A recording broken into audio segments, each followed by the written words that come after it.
The word reverence is a word that is often mentioned in the church. But what does it actually mean? And on top of that, what does it mean for you and I to live a life that is reverent?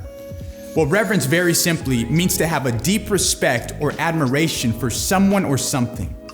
For example, in Leviticus 19:3, we read, "Every one of you shall reverence his mother and father." As the Israelites were being instructed on how they were to live holy lives, which very simply means being set apart from the world and dedicated to God, a part of what they were instructed to do was to live with deep respect for their parents. Another Old Testament example is that they were to have reverence for the sanctuary. Listen to Leviticus 19:30. "You shall keep my Sabbaths and revere my sanctuary." So again, reverence means very simply respect, a deep respect and admiration for something or someone.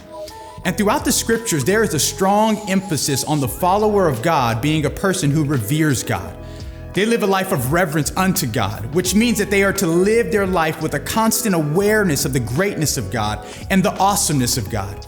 Their thinking and their conduct is governed and compelled by who God is and what God commands. Hebrews chapter 12, verse 28 states, "Therefore, since we have received a kingdom which cannot be shaken, let us show gratitude by which we may offer to God an acceptable service with reverence and awe."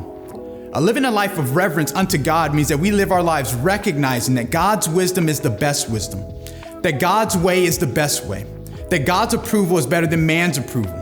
It is to possess the same mentality as the Apostle Paul, where he declared in 2 Corinthians 5:9, "Therefore also we have as our ambition, whether at home or absent, to be pleasing to him." So how do we grow as people who are conducting ourselves with reverence for God? We need to be people who immerse ourselves in the Word of God so that we can grow and know the God of the Word.